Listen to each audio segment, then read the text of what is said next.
Hello everyone, Chluy here. I just want to say thank you guys for the support on my podcast. We are 10 episodes in.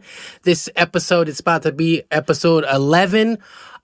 Quick disclaimer, in no way, shape, or form we are trying to promote any alcohol abuse, even though this guest is, he specializes on a YouTube drinking challenge channel, and he was actually one of the first people that reached out to me when I went on YouTube Live to see who wants to be on my podcast, and I found his story interesting, and I've learned a lot about YouTube in general, on how to be consistent and how to capitalize on watch time and stuff like that. I think it'll be valuable information for anyone that wants to get into YouTube and start a channel and find a niche. And number one, just be consistent.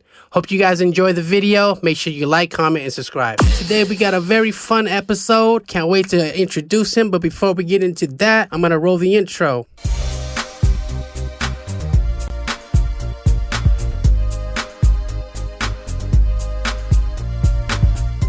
Hey, thanks for tuning in to ChluyTalk. Yo, my guest today is a dope YouTuber. I just recently met him because I think he was in one of my live streams. I think one of my first live streams, because I was trying to go live more and engage with my fans, because like I said before, in the past, I'm hella Ian when it comes to talking on camera. I'm just trying to build the courage. So now I'm doing this podcast and we're 11 episodes in, and enough about me. Without further ado, this is Super Duper OG. How'd you come up with the name Super Duper OG, and give us a little intro of yourself? Like, who is Super Duper OG?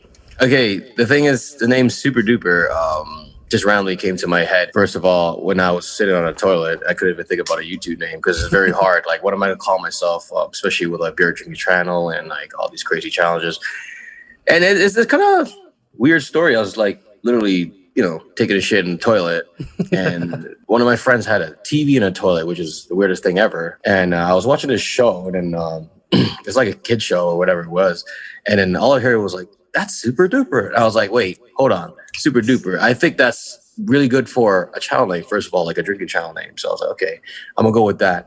The OG came later after doing this for like 4 years straight. I would consider myself an OG, like an old generation, and I slide that right in, and that's how it came Super Duper OG after 4 years. That's dope, man. Yeah, I'm glad, we met, because I think it's hella cool that there's other my YouTubers doing their thing, and you specialize in a beer channel. Like, I don't drink beer like that, only on occasions, but it's only right that we drink beer. What are you sipping on today? Right here I got the Kronenbourg 1664. It's a beer from France. It's actually really good. A little skunky, but it's good.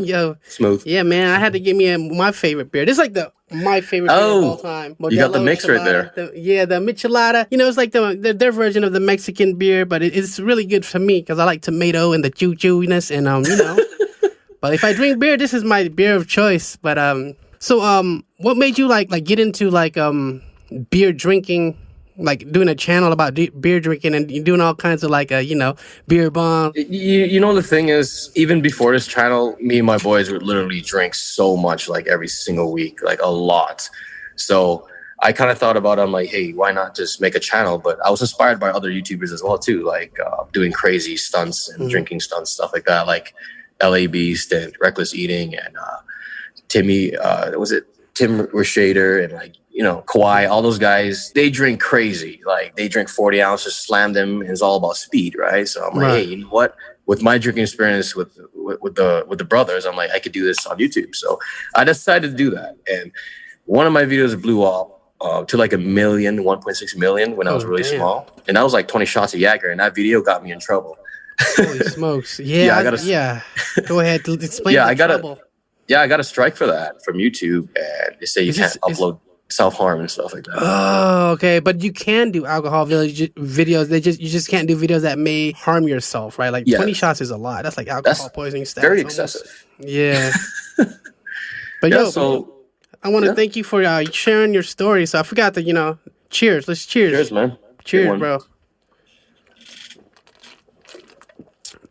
Oh shit! I think I skipped like a little bit of your background, but yeah, let me know where you're from. We can get back to current times, but I totally forgot. Like, rep your city. Where did you grow up? How was it like growing up? Pretty much born in Canada. I'm the only one that born in Canada. I had two sisters, and my parents were born in South Khmer. My sister was born in Thailand, right? Mm-hmm. And I was the only one who was born here in Canada. And we grew up here in Toronto, ghetto part town of Toronto, up north. But yeah, it was really rough growing up, especially like raised in a ghetto area. It was very tough, a lot of hardship, and a lot of people about it, just that vibe you get, right? So It was very difficult growing up, and then we kind of get influenced to like doing bad stuff. Like I'm pretty sure a lot of people did, like growing up, drinking really early, smoking weed, getting into fights and stuff like that. So it was rough. Dropped out of school. I was a really bad dude, and then I started to recollect most of the bad things I've been doing. I needed life improvement, so I went back to school, started getting education. And I started learning more and started improving my English because my English was really bad. Oh, really? Yeah, it was really bad. So now where I'm at, I'm working at a job, shipper receiving job. So I've been there for like 11 years. I did auto mechanics before for like 2-3 years. Didn't really like that much. And then now with the YouTube thing, I really like that a lot, first of all, because it expands my mind. Besides beer drinking, I make videos where I do like B-rolls and stuff like that and make it kind of look like your production, nice. A short film, but I narrate my voice under it. And writing those stories make me feel amazing. And that's one thing that's new to my channel, which I really enjoy doing, right? Yeah. So you just started doing like kind of like cinematic skits type things. Yes, I love those. And before all of that, I was doing like skits like what you were doing, right? Of my own self, If you go back all the way to my old videos, I used to do that a lot. Definitely. So I definitely got to check out your older videos. Like, we literally just like made contact last week, right? Yeah. Like, yo, I want to be in your podcast. I'm like, yo, let's do it. So it's like, that's how dope the internet is. It's like you can engage with the fans. So that's why I wanted to really like talk with you about like how you're able to like make YouTube like a kind of like a career status. Career, but also like you have fun with it. It's kind of like part of your life, like a way of life. It's like a routine, and you look natural. You look, and you have like a pretty cult-like following from what I've seen. I've tuned into some of your live streams. So, so growing up, did you were you always like this, or were you shy? Did you have a lot of friends, or? The thing is, being shy was one thing. I was really a really shy person growing up. I was around girls more than I was around guys, and growing up in family, right? Right. And you know how you go to the park, everything with your family. And some of the older boys didn't really want to chill with me. They always shoved me to the girls. Oh, go to the girls, because they're always doing something else. And that's how I became really shy. And then when I started growing up, going through middle school and high school, that's when I started chilling with a lot of like boys and stuff, and started doing more boy stuff. Not to say like I did a lot of girl stuff. I was just around a lot of girls before. And from there on, we started like drinking more and doing all that kind of stuff, which I mentioned. So, How old are you? I'm 37. So you said you knew who I was from my videos back in the day. So we're like kind of like not too apart. So that's cool that you're from Toronto. Yeah. I got a lot of love for Canada. There's actually a pretty big Khmer community out there, right? Do you have any? Do you know any Khmer people out there, or is there a lot of? There's a lot of Khmer people around us. We all live in the same area. So, but the thing is, it's not as big as Cali. You guys have all that stuff in the streets. Oh yeah. That's huge. For sure, number one. We don't do that. We actually like rent like a school, and that's where we do the what and stuff, the praying and everything. Mm-hmm. And then the month later on a place, they rent like this dance hall. They would do stuff like that. But it's not like on the streets. You usually don't see that kind of parades and all caliber. That good stuff. Yeah. Yeah. My parents are very traditional. Me growing up, I didn't grow up with a lot of Khmer people, It was a lot of Chinese and Vietnamese people I grew up with. And later on in stages when I was like 22, that's when I started chilling with a lot of more Khmer people, right? That's why my Khmer is not that the greatest, Same. And my Khmer is not that good either. It's like I call it Kminglish, just like because growing up in school, like English is the first language we actually learn. Well, it's not the first language. Khmer is obviously the first language. I was hella fluent as a kid, as a baby, and then you go to school, you start learning, and then your siblings start speaking to you in Khmer. Then it just have to. English. So we just have to adapt, and then later, we start to forget a little bit. Well, if you forget how to speak it, but I still understand it fully. Yeah. When my mom talked to me, so I understand. It's just like I can't do like a full, proper sentence. You know. I get the same vibes. Yeah, I get the same vibes too. It's like my mom could talk to me, but I just can't talk back to her. Like I can understand everything she's saying, but I can't, talk right. back. And it Just kind of sucks. Bot. Bot. Bot. I remember I was young. That's all you know? I thought, I swear to God, I answered you in my head. In Khmer. When we did it, Yeah. I remember once I said Ja. My dad got so pissed. He's like, "You don't say Ja. Only girls say that." I was like, I was very young. I was like probably only 6 years old because I like saying Ja. Like, remember how I used to hang around with a lot of girls when I was young? Yeah. That's why I picked up Ja so much instead of Bat, right? Right. That's hilarious. It's hilarious. Hey, cheers, man. Cheers, man. This beer is good. So you drink like all kinds of different beers. What age did you start drinking? I'm kind of a late bloomer, I didn't drink till I was pretty straight edge till high school. I didn't drink till like college. I did a year and a half of college. No way. Dropped out. Yeah, and I didn't even smoke weed till after college. I don't smoke weed now, but it's just like I feel like I don't need drugs or alcohol to be me. But every now and then it's cool. Hot weather, crack me a michelada. I understand what you stuff mean. like that. But when did you start drinking? You said you started young, right? Yeah, I started at 15, and wow. the first drink was Colt 45. Colt 45. That was like a hood drink. Yeah, I know Colt 45. There's a whole rap song about it by Afro Man. But yeah, Colt 45. What you know about Old Edo? Actually, I saw a video of you killed with the tornado. Was that an Old Eng? Yeah, that was Old English. Yeah, and that's hardcore, bro. the funniest thing is I have an Old English right now. You about to turn up? I don't want to think I'm going to turn up this early because it's like 2 p.m., right? So 2 p.m. Well, I have a couple beers here, so in there. Is there like a favorite beer that you like? Or like there's so many different kinds of beers, I don't even know what's good. Like there's IPAs, there's lagers. Okay, the thing about IPAs, not everyone's going to like it, is because the bitterness is just way too much for their their tasting, right? So like for me, I hated IPAs like when I first started, but when I start to explore more, okay, I'm going to try this, I'm going to try that, I'm going to try this, and then I started to develop more of a how to get used to type of deal, where I started to love some certain type of IPAs, right? This one is made in Quebec. It's called Unibrew. It's called La Fin du Monde, which means the end of the world. That beer, less bitterness. That's more of like a Belgian ale. So Belgian ales are pretty fire, which I find those guys really make good beers. Belgian, right? Yeah, anything that's Belgian. Is Blue Moon Belgium? So I've had a Blue Moon. So yeah, Blue Moons are Belgian. Yeah. They're Belgian. They're pretty good. They're like average beer, but they're actually really good because those guys know how to craft beers, especially those monks like back in the days. The Trappists are really good too, right? So yeah, Belgian ales, some IPAs depending on what caliber. There's some local breweries like Flying Monkey in my area that's really good. I have a beer wall in the back right there.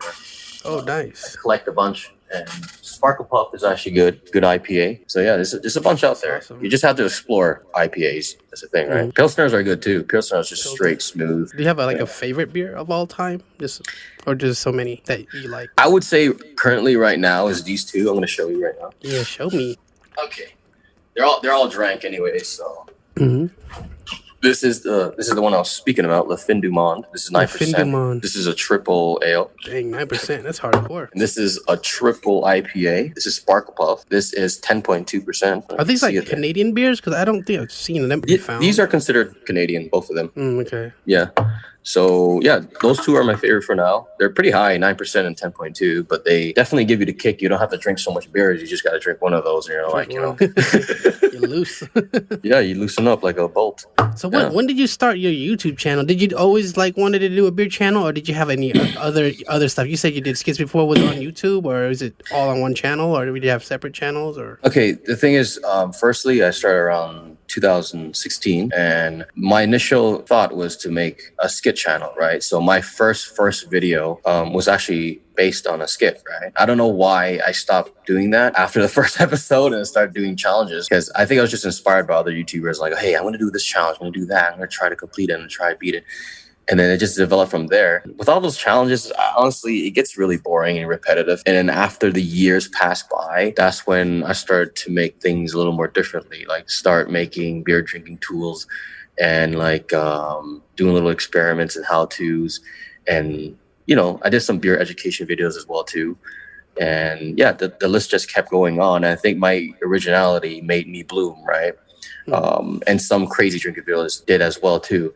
If I kept it the same and just kept doing challenges, what other people did over and over again, I don't think I've grown this far, right? So, and you're growing pretty fast because you said you started in 2016 and we're almost at 40. At like 40K. That's amazing growth, man. Like I feel like I've been stuck for a while at the 46 or something like that. Because, you've been. I'm not growing, consistent. So. Yeah, I'm not consistent. I'm just starting to do more different things, but and just drop more content. But I also really never did any live streams. That's what I like about you is because you live stream and you engage with your fans. So let me ask you about live streaming. When did you start live streaming and how beneficial is it to your channel? And any tips you can give me as a noob in that lane? Okay, I started live streaming when I believe I was around 500 subs. So from there on, it's very difficult during that time because you don't get a lot of viewers, and it's a struggle to keep up the stream, knowing that you don't get a lot of questions. So there's times you have to ask questions to your fans and engage with them instead, right?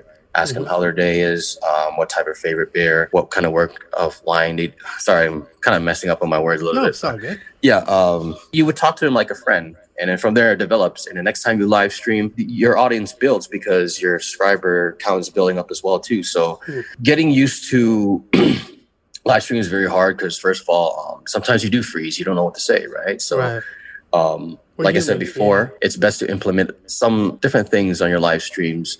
For example, I did this one session on my live stream. It took like 30 minutes to build. It was called a tower shotgun. So I would stack one beer, cut it, tape it around, stack another one, and then it would literally take 40 minutes, and you don't have to interact a lot. And people can just watch you like they're watching a video, and then after that 40 minutes, you shotgun, boom, and then everyone starts flooding the comments later. Oh, that was awesome! Da, da, da, you puke, whatever. And then there's a couple times I would do like cooking live streams as well too. So that helps along with a little bit of the silence, knowing that you don't have a lot of viewers, right? So when things start to build up for you, that's when it becomes really easy. There's so many questions for you, and it's hard to answer every single one, right? But as starting fresh as a new live streamer, try different things. Like for you, I think what's going to work good for you. Let's just say every other 2 months you would do like you go to a Khmer festival, you would live stream there, interact with some people, interview them, show them the community, since your channel is based on like the Khmer community as well too, and I think that'd be very interesting for your live streams. Right, giveaways too. You should do a little bit of giveaways. I just started doing giveaways on Instagram, but my Instagram is like it's doing okay. But I just want to kind of like keep my channel alive, but also like reinvent myself and start doing different things. And I'm still gonna do my comedy and my music and stuff like that, my music videos. But I also want to like be more engaging, more with the fans, with the subscribers. And just make new subscribers of all walks of life, not just Khmer. That'd be cool to have like all races, like a broader audience too. So, but did you have like a schedule? Do you tell I'm going live on a certain day, or do you like make flyers, or do you just kind of like spur of the moment? I feel like going live today and just get on. How do you do it? Honestly, nowadays I'm very tempted to live stream. So they expect me every week, but I don't never make a schedule unless I have a big event going on. Like for example, I made a flyer, a thumbnail and everything, and I put it on my community post. And I'm like, okay, I'm doing a 12-hour live stream this certain day. I'm going to be on this certain time, and everyone gets excited, and the spirits are all boosted and like, yeah, we can't wait, which is great because remember that's a 12-hour live stream that you're dedicating yourself to. It's something like that I would scheduleize, but if it's just like a regular stream, I would pop like once a week. And that's good enough for like all the fans and all the interaction to go through, right? So it helps a lot with your channel, and people love to see you because remember, people are following you. Once a week is a good number to start, right? Yeah, once a week. I don't want to go like every day, every second. Would that you think that would be harmful for me if I just like I feel like live streaming and just get hooked and just go on when I feel like it? You think that would be like? Do you think that would hurt my channel? In my own experience, I think super you're too fans accessible. You're too accessible. Super fans would fucking love it, but the thing is, if you're live stream every single day, some people just get bored of it. You know what I mean? Like, I think it's best to build up some anticipation. Like, how you work Monday to Friday? I can't wait till Saturday. So it's got to be the same way with your channel, right? Don't do it every single day. Just I would say recommend once or twice a week. And that's good enough. So people can build up. Those are some great tips. Yeah. So those are some great tips for like people that want to get into live streaming on YouTube as well as Twitch. Are you on Twitch as well? I'm not on Twitch for a reason. It's because Twitch is very competitive, and not just that, I have no fan base there. And thirdly, Twitch is more like you have to be there every day It's live like a streaming. job. It's like Yeah, exactly. Yeah. You have to be there. That Twitch is built for that, right? You would live stream like 3-4 times a week. You can do the same thing on YouTube, but it depends if you're a gaming channel, right? Right. Yeah, it's more like it started with gamers, right? For Twitch. 'Cause, Yeah. like, people keep telling me you should get on Twitch, but like I wouldn't. It's a whole different audience, so you can kind of start over from scratch, and I think it'd be maybe in the future. It's I'm good to always think trying to that way. stay hip, trying like with TikTok blowing up. I feel like you just gotta stay hip with the times and just like adapt, and especially social media personalities and stuff like that. Yeah, I think it would be great though. Let's just say, for example, if you don't have anything to do besides YouTube and YouTube is your main job, I would definitely go on Twitch, live stream like games like 3 times a week at least, and then transfer all your fan base on your YouTube channel over there, and they'll enjoy. Some of them will enjoy you play video games, and they wouldn't mind. I don't even play video games. I really want to live stream so I can eventually do live concerts, perform my music and stuff like that, or do like a karaoke night and take song requests. I don't even know about these copyrights these days. So like maybe an acapella karaoke set, I'm getting a copyright strike. I don't want my stream to be muted because I use Drake's beat. You know what I'm saying? It's really strict these days with the DJs too. Like these DJ live streamers is all air now because they take it down the copyrights. On Instagram. Here's the thing about using copyrighted music on your live streams on YouTube. I'm just speaking of YouTube only.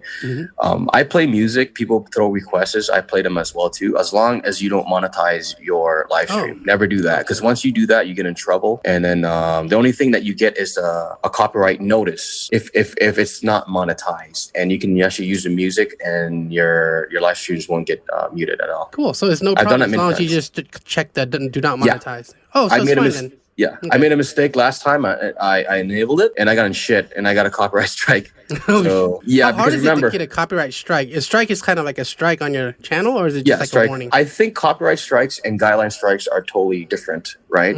Because the copyright is just for music. The guideline strikes is what you do on your channel based on your videos and what you say, right? So this is different. I think it's 4 strikes for guidelines, 4 strikes for copy strikes. Copyright strikes. Yeah. So tell me your strike stats if you want to share it, so we can prevent ourselves from getting it. So I think it'd be cool to give the first video good and bad of YouTube.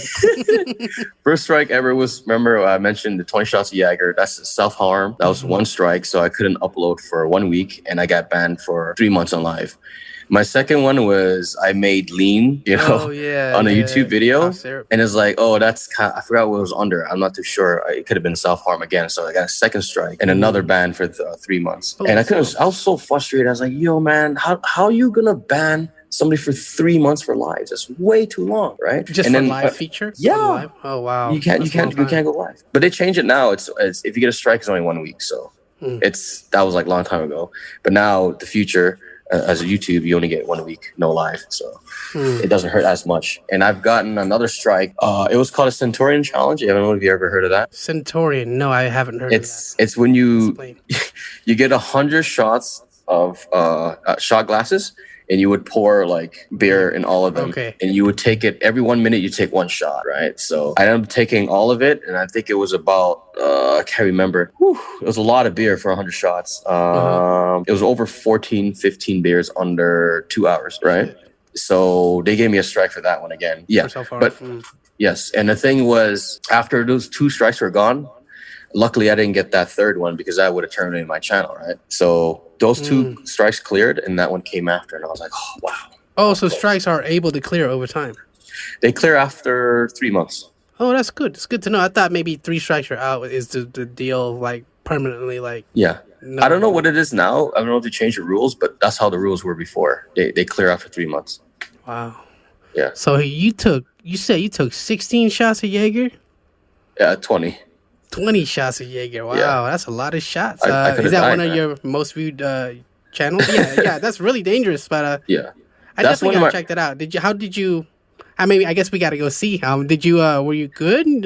Or did you have any struggles?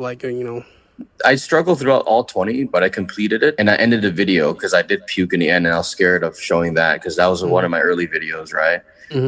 Very first 5th video when I started my YouTube, and it hurt like hell, but I'm glad I barfed everything out because that would have been like serious liver damage, and I would have went to the hospital, right? So I never respected that video. It blew up. I just didn't really care. From there on, I just uploaded more videos afterwards, right? And then that video just like skyrocketed. I was like, what the fuck is going on?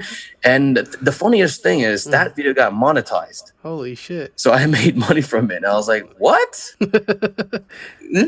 Wow. Yeah. So would you say was that video like blew you up? Or was there another video before that? It jumped me to 10K subs. And then another video blew up. But this was like more of a how-to video of how to drink beers unique ways.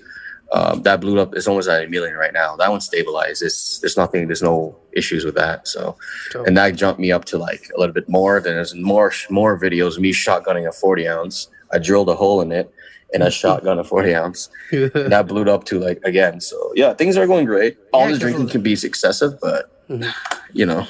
Yeah. So that's just me. When I didn't really look into like beer challenges on YouTube. Yeah. I mean, I used to do like beer bongs and like shotgunning beers back in college and stuff like that, but I never even would have thought like people would have like a channel like that. So would you say you're like kind of like a small group? Because I know there's other people that do, you said, but would you say it's kind of like a growing type thing too, or is it more like just the OGs are already there? You had OGs in the game long time ago. You got Mexican Connection. He used to fucking like drink so much shit, but he's gone now. I don't know what happened to him. Another guy passed away.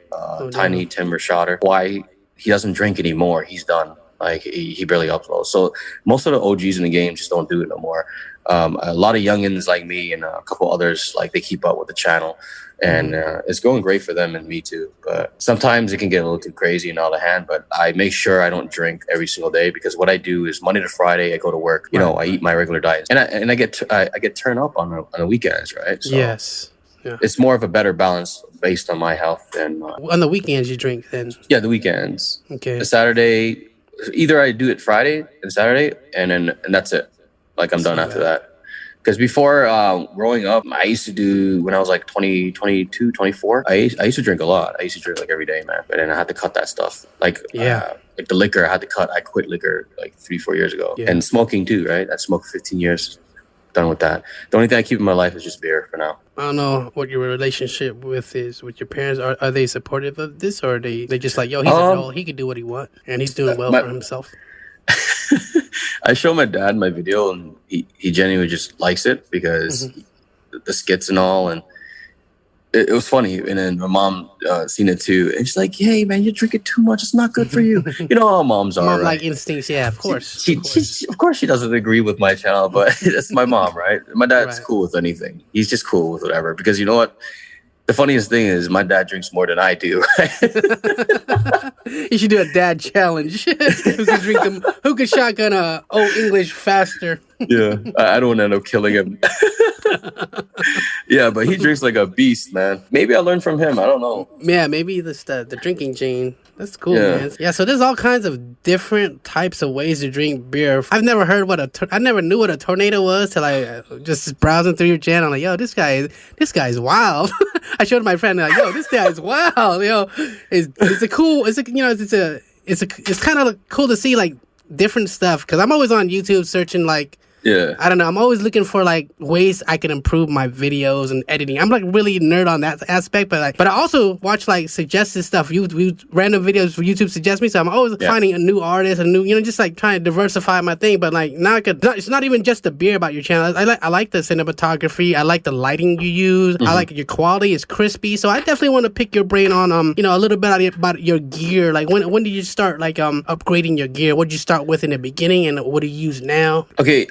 First of all, I started with the Rebel T5, which is the Canon, right? Mm-hmm. But it didn't have the feature with the flip screen, so that hurt me a lot. And I used that for like 3 months. I was like, screw this. You know what? I changed it in. I sold it. I switched it up to a T5i, which is the I for intelligent. So I had the flip screen. So I was pretty much using the same camera. And I've been using that ever since I started my channel. I haven't upgraded yet, right? And then the lighting system, I got the old, what's it called? The O-ring? O-ring light? The light ring? Or the light ring. O-ring. Yeah, the light ring. So that helps a lot with illumination. I can change the settings on there to brighten and damp. Mm-hmm. Microphone, I have some of those shotgun mics put on top. I got the tripod. I got different tripods as well too. Got a monopod. The computer is very important, especially when it comes to editing, because rendering your videos, as you know, sometimes it takes like half an hour, 40 minutes. It drives me crazy. Yeah, definitely. So upgraded to a new computer. It renders within 8 minutes with like a 10, 20-minute video. It's nuts. That's awesome. So going through a whole process, that's just what I work with for now. And especially with editing, I don't use Adobe because it's so complex, even though it's so much better. I use Vegas Pro for now because I feel that's more user friendly. And I could put the color balance is very important in your videos. You get the color balance in there and a little bit of brightening. And it took me over like 3 years to actually get really good with that program, Vegas Pro. And I had to go on YouTube and get like tutorial lessons from other YouTubers, right? And it helped a lot. So there's a couple things I had to learn on my own too, but going through that whole process of how to create like B-rolls and cinematic kind of scenes and stuff like that, very, very difficult. But over time, you get used to it. And then it's just like a little toy to you when you jump on. Yeah, it looks really good. And I'm really big on sound too, and your quality is really good as far as sound. So how important is sound for any YouTuber if they want to get started? Like, it's important to mic up everything, like especially for like dialogue or like even skits these days. Like, yeah, very important. Sound is very, very important. When I go outside and film, if you don't have that shotgun mic, you're not going to absorb that surrounding sound, and you're going to have airplane noises. You're going to have car passing by. Trust me, it drives me crazy. Sometimes I forget it, and I'm like, I have to go back home and get this, right? So very important to get that, especially the ones you can attach right here when you're outside. You need the one of those lavalier mics. Yeah, those are cheap these days. You can get on Amazon. Yeah. So it's like, that little thing can really change up your production level. So yes, I kind of recently just started really micing up now because I feel like, dang, they can't really do like, especially like you said, outside noise is really distracting, and I think people that could determine whether people want to continue watching the video or not. So because you got to keep focus, right? You got to keep focus on what they want to hear. It's not like the background noise. They don't want to hear the background noise. Yeah. Like I got this mic for live streaming because I live I sleep next to the AC. The AC's unit so loud, like, and then the thing is, with the other mic, the Yeti I have, you absorb freaking all of it, and I was like, this one's better because. What mic is that? If you want to, so just in case people want to buy it too. So it's called a HyperX. Condensed microphone. So it's designed for like gaming or streaming, podcasting, or just a little bit of everything. Yeah, for both. And you can actually link this into your DSLR too, and you can use this mic on your camera. So it's kind of universal. Oh, that's dope. It's good. It's for podcasts too. Hell yeah. Yeah. Dope, man. So this is your first podcast interview? Yeah, first one. Never done any before, so I'm very honored to be on here. Thank you, man. I'm honored to have you on here. So I can't wait to show you off to like the Khmer community, because they're like, with Khmer, they go hard for any Khmer, like any Khmer doing something that's it might motivate them, it might inspire them, because like you inspired me to really like focus on engaging on live streaming, because I think that's important. I think that's we're in the live stream era now. Every year something is changing. Like social media, we can't keep up, but I feel like I gotta it's a good practice to be more social with your people. The people that follow you, and you talk to them, they get hyped when they say when you respond and shout them out, right? How do you feel? Do people be like, he said, hey yo, respond or like my comment please, or say something, and they go hype and they get hyped. I love it. I fucking love it, dude. It's an amazing feeling. Like I don't want to be like Denzel Washington popular. I like being like this small. Let's just say 100K. I'd be happy with it. That's just good enough for me. Get that silver plaque real quick. Make a video and stunt one time. That'd be awesome. I would love it. Awesome. I would love my 100K. I think as long as we work and just keep grinding, we'll get there sooner than later. Sure, dude. Yeah, you're ahead of me, dude.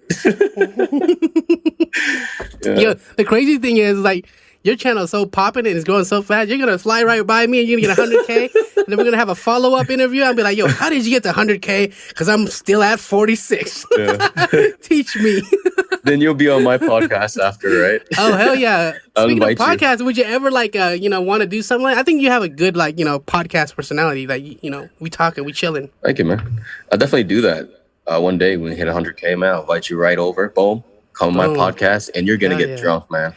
What are you gonna? Hell yeah, I'm down. Yo, I'll do it. Definitely, that calls for a drunk celebration. Would you call it Super or Duper OG podcast, or would you come up with a different name? OG podcast. OG podcast. You know what the funniest thing is? My fans, like, they would literally tell you to shotgun drink nonstop. That's what they would do, right? As soon as they jump on a podcast, that's it.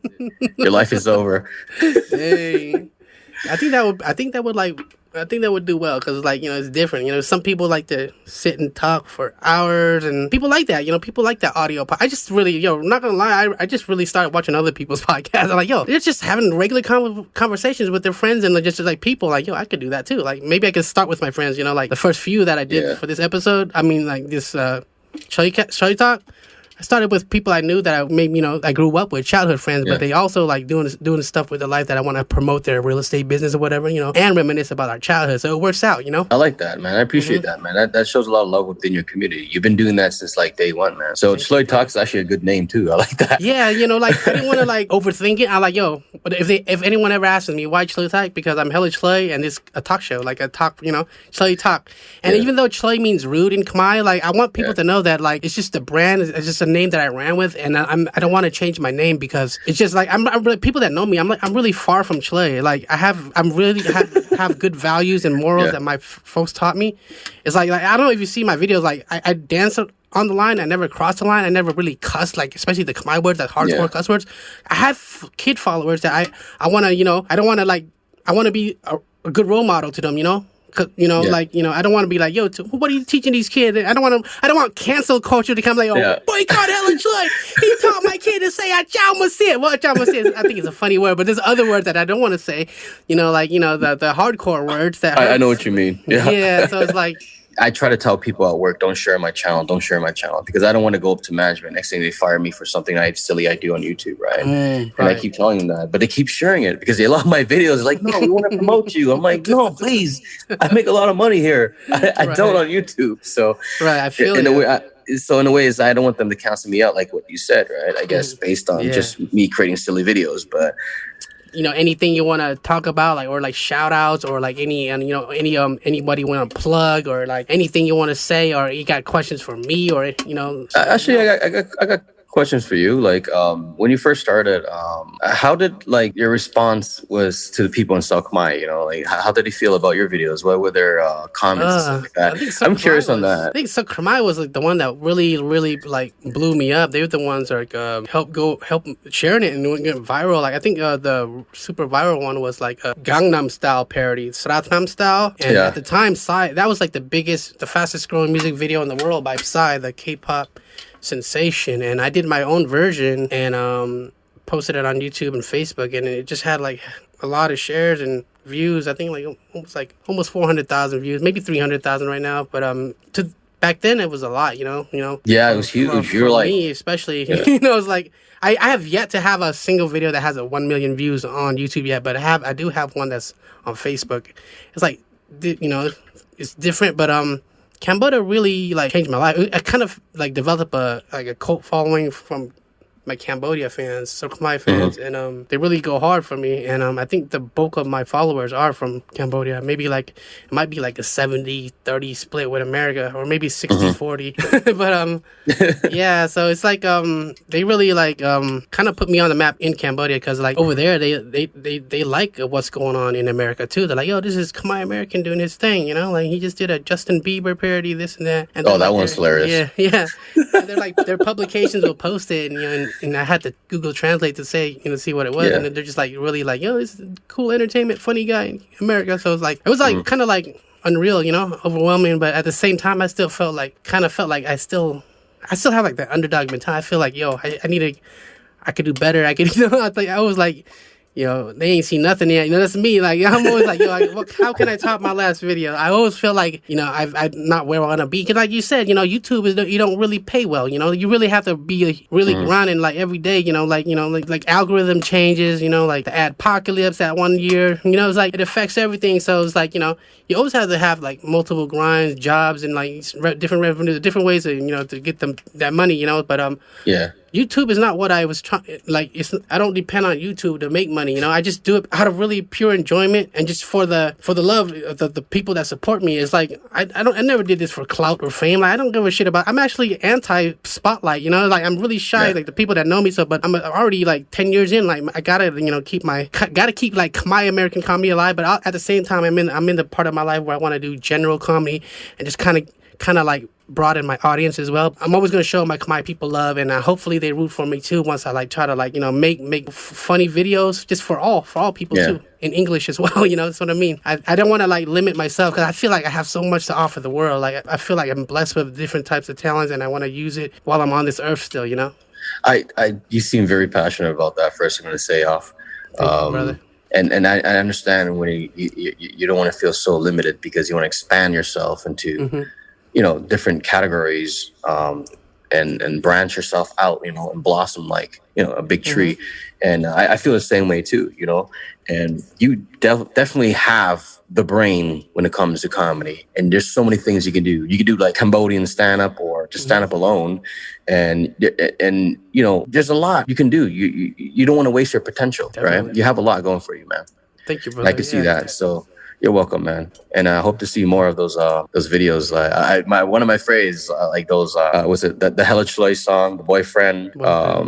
The Bopa one, I like those ones. Those are fucking awesome. You know what I mean? When you go out there and just be silly and just put all those lyrics together, they're fucking amazing. Yeah, I love it. It's kind of hard, like just trying to use my limited English vocabulary and putting it to like some of my favorite songs, and just making it positive and funny at the same time. It's kind of an art. So it's like some people be like, yo, you need to make original song. And then when I do make original songs, they sleep on it. I make really great original songs. In my opinion, I did a whole original album last year, and Lola, it kind of took off. My reaction people, they did a reaction video to my song for Lola. Yeah. And I shot the music video for it. So it's like, I feel like I think the more people like doubt me, I just turn up and just become like, I think, you need that. I've been doing this for so long, long before Hella Chluy, I was making music 20 years prior, and just making hip hop and pop music, and really hands on. I do all my recording, all my mixing, all my engineering, all myself, And I think that I feel like I have an advantage with the media stuff. I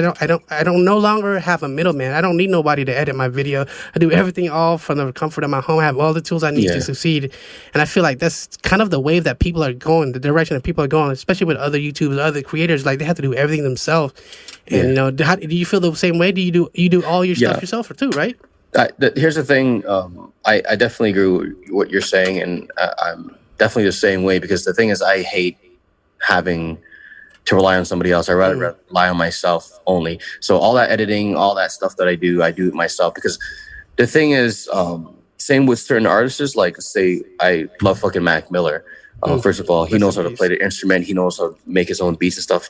He surely does have assistance from some people, but everything is crafted from his own mind, and all the lyrics is generated from his own thoughts, right? His vision executed. You become such a stronger person when you do everything yourself, and you don't want to always rely on somebody. You don't always want to have it.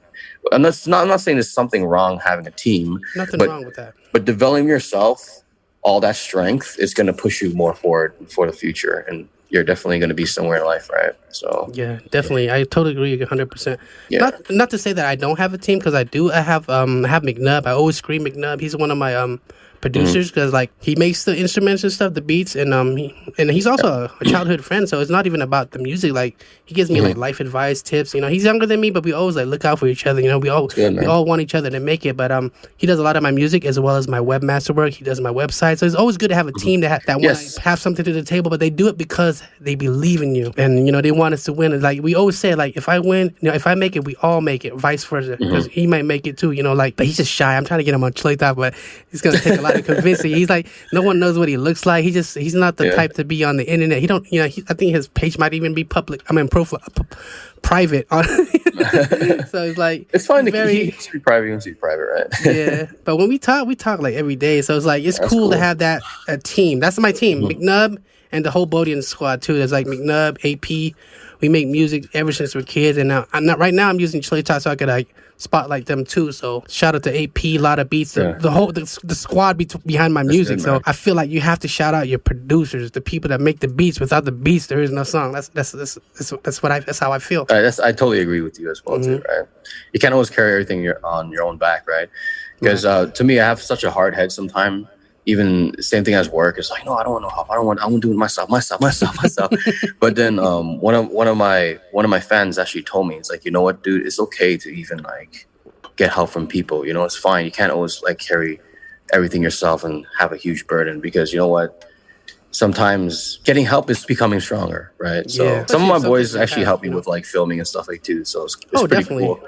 Not like I let them hold the camera and they do all the functions for me. It's pretty cool from time to time, right? Shit. But, It's like sometimes mostly, hard not having a camera person, so sometimes I made my girl shoot my video. yeah, Here's the iPhone. Shoot me real quick. Put your hand like Yeah. this. You know, keep it steady. Don't shake. I did it on my my Rick Astley parody, the Never Gonna Let Chop Chop. So yeah. So quarantine. Okay. One person, one of my good buddies, shot this video for me. He did most of the filming and stuff like that. Let me just pick this one up so you can actually watch this later. His production quality was Oh yeah. insane. Link me. I'm And this definitely is- gonna go check out all your videos too. Like Yeah, For this sure. is the one that he used his own camera and he filmed me. All the other stuff, all the other times I've done it myself, but his quality was just purely insane. And yeah. if you can just give me a moment, let me just Yeah. No rush. let me Yeah, get it's good to have like for like gimbal work and stuff and people that are good at it. I don't mind paying for the service. Like I had you know, this music videos that, you know, definitely is that calls for that type of production, and like sometimes you don't have the what's it called, the arms, the hands for it. So Yeah. there's nothing wrong with it, you know. If you got it, you know, definitely invest in your craft. So, you know, like, you know, definitely invest in yourself, you know. Oh, for sure, dude. If you guys are making content, quality is a big thing, you know. Like everybody got good quality these days. Like it's really, you know, especially on YouTube. Like dang, I'm always on YouTube learning, seeing what everybody else is doing, trying to get inspiration, ideas, and Okay, I got it right now. It's called Chlu's World Hottest Ramen Noodles. Go check that one out. The quality is insane in that one. So I'll check it. yeah, out. it was shot by him. So Dope. You just linked it to me on DM? how can I link it on here? Oh No, I think maybe Oh. on our convo in IG, just link it Oh, okay, there, I'll do and then that. I'll peep it. Yeah, so Okay, cool, definitely, man. definitely looking for other things to watch too. Like I'm not Okay. really big on like, I don't know. Maybe I'm a workaholic. Maybe I'm working too hard. Should I? Like I don't be like on TV watching like episodes. I don't be on Netflix like that. But if I do get on Netflix, I just watch things I like martial arts, kung fu movies. But it's like, is Yeah. that weird, or do I just be on Well- YouTube? I get all my entertainment on YouTube and all my news on like social media. I do everything on YouTube. So So it's normal then, right? We normal. yeah, it's normal. All We're right, normal people. Don't worry. I feel like I don't have time to watch a whole series of some Stranger Things. It's not my thing. Like I don't have that type of what's it called? Yeah. And I'm not interested in it. I don't really care for like storylines and stuff. I go straight to the fight scenes. Yeah, it's normal, dude. It's Trust me. normal. Okay, cool. Yeah. I just wanted to make sure there's nothing wrong with me because like my Yeah. girl loves watching all these Netflix series. 90 Day Yo. Fiance. I caught myself watching 90 Day Fiance a couple times. It was funny. A couple episodes were funny. I liked the view. That was funny, but it was like, Hey, man, I be she watching watched the whole Titanic. season back to back. Like, damn. We got Okay, shit that's to do. just too much. That's too much. Back to back, man. There's people actually do that. They watch a whole they get hooked, you know? season Yo. and they go back. it's It fun. just draws you in on Netflix. It's set up, so, you know, Yeah. they'll end it right on the interesting spot, so you have to like see what's Yeah, gonna yeah. happen on the next one. cool, man. Yeah. So besides like beer drinking and YouTube stuff, do you have other hobbies? Do you like to fish? You like do regular stuff too, or what? I used to love playing basketball. We used to play basketball a lot, so that's one of the hobbies that we had. We would play a lot of drunk basketball.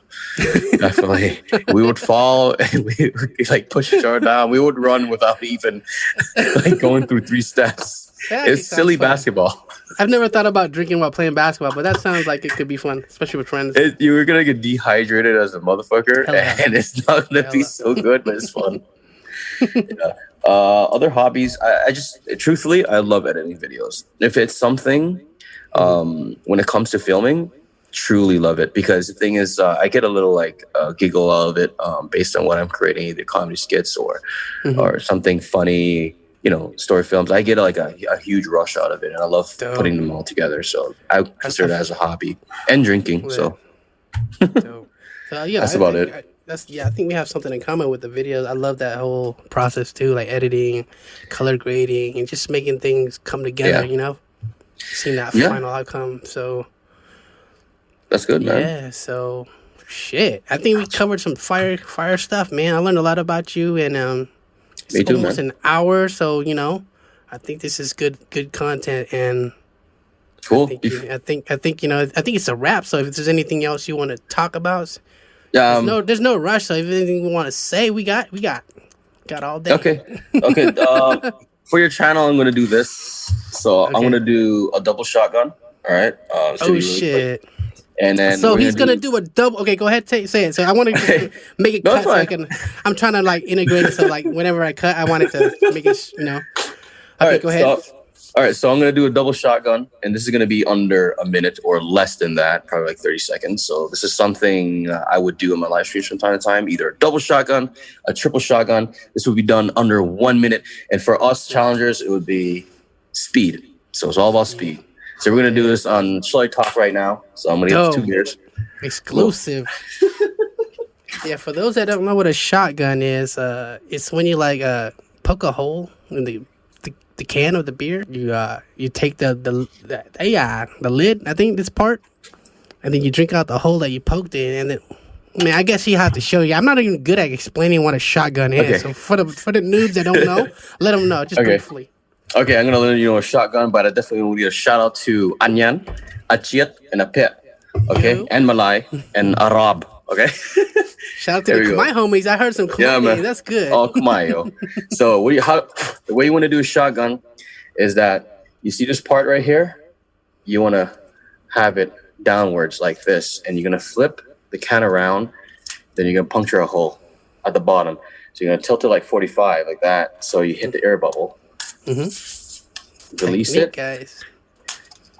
Drill a hole like that. Use your thumb. That's it. Now you got the hole. Now I'm gonna put this on a table right now because we're gonna be doing 2 of these on ChluyTalk.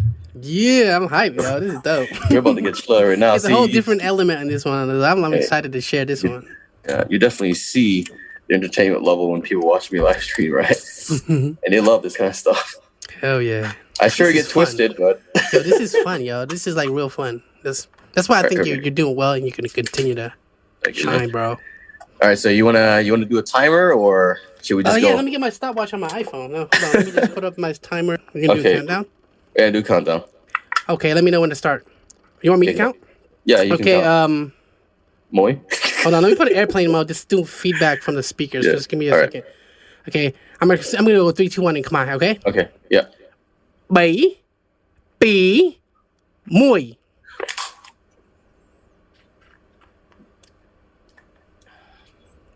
Wow, yeah. 11 seconds. He just did 2 shotguns in đập môi and a tia or second I think second. I just say second. I don't want to mess it up. I don't know if it's minutes. I think it's second. Millisecond. I'm not too sure. 11 seconds, 0.41. Oh, is that your world record? You saw this first on ChluyTalk. Super Duper OG just did 2 shotgun beers in 11.41 seconds. That's legendary. You saw it first. All right. Thank you. It's been an honor having me on your podcast. Appreciate that, man. Thank you for sitting down and chopping up with me, man. You're welcome. I wish you the best of luck, and I definitely want to have a follow up in a few months. When you get that 100K, we do a celebration. Actually, you got to invite me to your podcast for sure. By then, you'll be on there. You have your little empire, Yeah. And I definitely support everything you're doing. And if you guys make sure you subscribe to Super Duper OG on YouTube. All his social media links on the screen. And man, stay up. Yo, this is Super Duper OG. Thank you for tuning in to ChluyTalk. Peace.